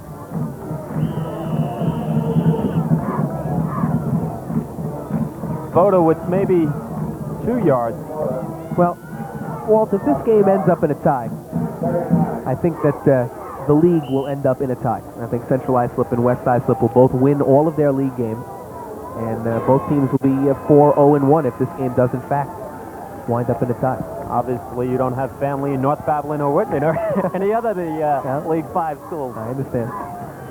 Feeney wants sideline. McGovern in and out, back in and back out of his hand. Mike McGovern just couldn't find the handle. 3rd and 9. And a tie would be something new to Wayne Charant. He's won 5 straight league championships here at West Islip. And we look at this one again. This is a catchable ball. That's just right off his fingertips. Jawanza Jackson on the coverage.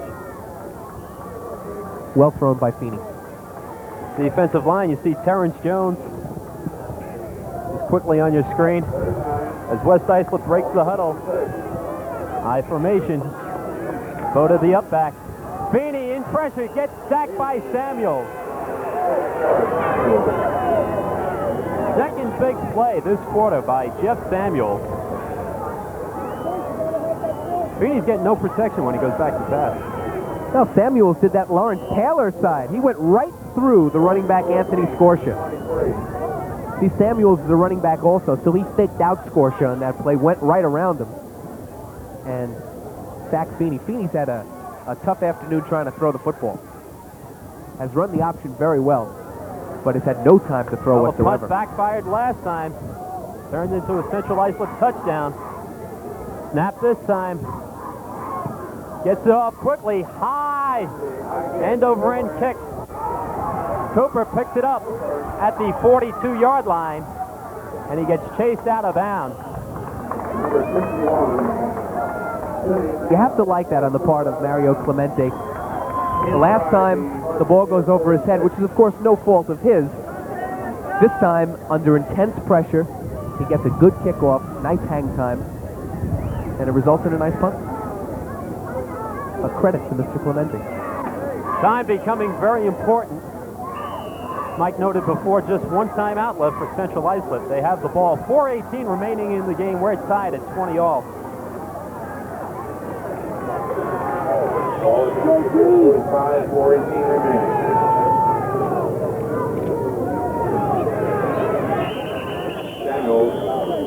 Samuels gets 5 yards.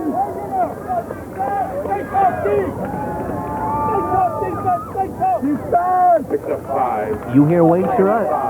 Stay tough defense. You don't have to have field microphones here. Wayne, he's screaming plenty loud enough.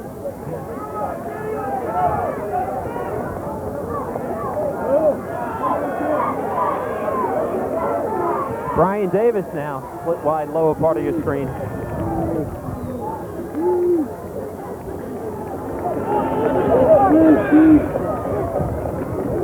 Maxey, the pitch to Cooper. Thrown for a loss, Riley Cooper. Good charge by the defensive line of West Islip. And now a third down situation for CI.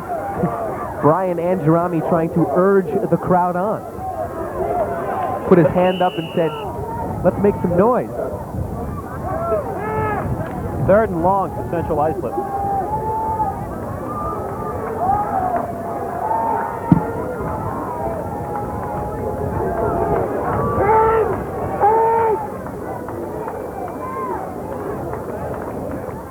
Maxey dropping back, looking long, he wants it all, way overthrows Jackson. It was well covered. But it gives you an idea of the kind of arm Jude Maxey has. Nice coverage. Double teams, Angerami and Chris Lettieri. A gentleman standing just to our left in the bleachers here says, kid's got a good arm. Well, in the option offense, doesn't get a chance to use it that often. He uncorked it there. Well, this is a very big play because it's a special teams play, which has dictated the second half. Singleton gets it off, no charge. Angerami takes it on the 30. Steps left, then comes right up the middle, taken down by Terrence Jones and a number of other white jerseys. Having blocked the punt before, I'm a little surprised West Islip didn't maybe try to put a little pressure at least on Singleton, shake him up. Well, I guess the devil's advocate to that is let's try to set up a return for Anthony Scorsia.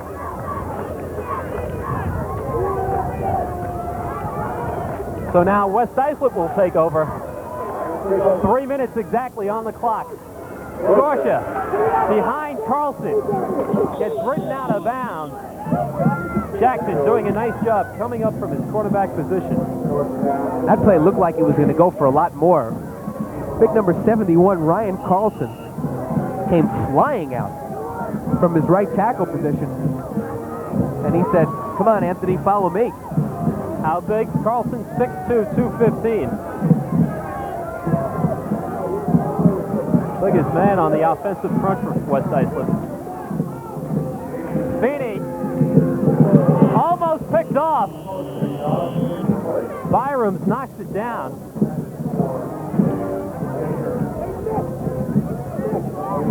West Islip has, I believe, 2 timeouts left. I think they only called 1 in this half.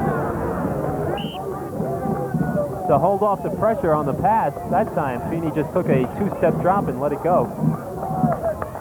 Byram's was right there, though, to step in front and knock it down.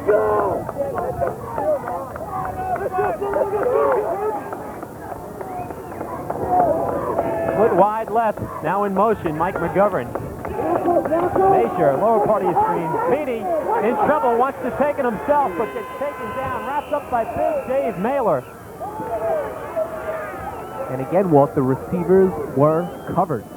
Good pass protection, pass defense by Central Islip. We hit the 2-minute mark. Let's go, Blue!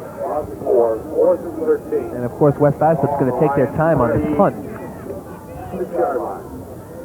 Now, both teams had an opportunity to break the tie. Clementi get one. Pressure now on the snap. Clementi gets it cleanly. Lets off a nice punt. Cooper will take it on his 26. Fakes the reverse. West Islip stays with Cooper. Flying on the play. And there'll be a block below the waist, something like that on the kickoff, or on the punt rather. Nice kick, Mario Clementi. It seems every punt, every kickoff is always a block below the waist or illegal use of the hands or something to that effect. And this is a big penalty against Central Islip because they would have had the ball 1st and 10 from the 31. Now it's going to be from the 16.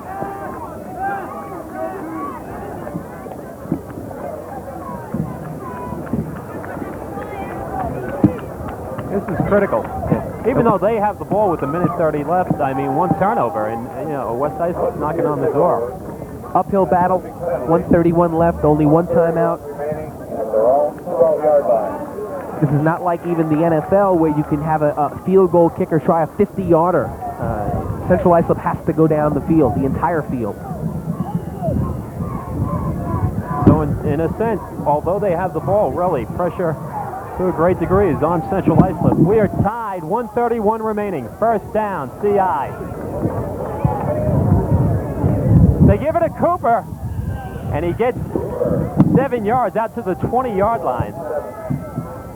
Now, as a defensive back here, you do not want to let anybody get behind you. You let him catch the little 7-yard, 10-yard down and out. But no one gets behind a defensive back here. 2nd and 3, 1:05 remaining. Give again.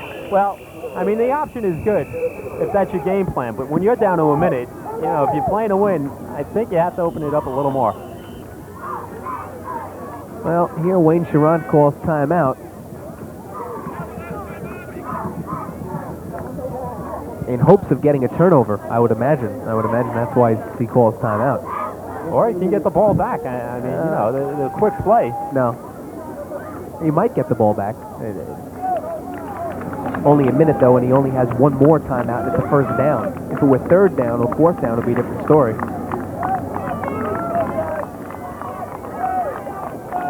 Ties are bad. Ties are bad. I don't understand the rationale for not playing overtime. I mean, to work all week, and no one is satisfied with a tie. Nobody.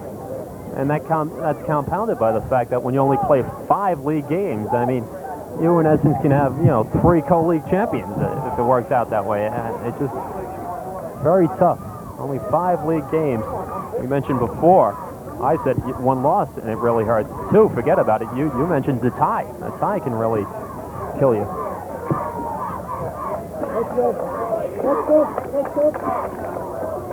59 seconds remaining. Central Islip with the ball, with the 1st down. West Islip will try to force something here defensively. Let's see now if CI Tries to open it up a little with the passing game. They give it to Cooper. Cooper goes right side. He's got some room. Cooper gets down to the 45-yard line. Forced out of bounds by Andrami and Lettieri. Good for another Musketeer first down. And we look at it one more time. Again, Cooper started left, then went right. And does a nice job of getting out of bounds. He really had no choice. He was thrown out of bounds. Well, maybe the rationale with John D. Clementi is we're an option team. That's what we do best. Why try to become a passing team? You know, Cooper's bound to break one, liable to break one at any time. So why not just keep giving it to him? And that's what they're doing right now. Well, you have to spot the ball quickly here for Central Islip. There's no time for a huddle. West Islip offense, meanwhile, just sit and watch on the sideline. And they're taking way too long. They've let 15 seconds run off the clock in between snaps.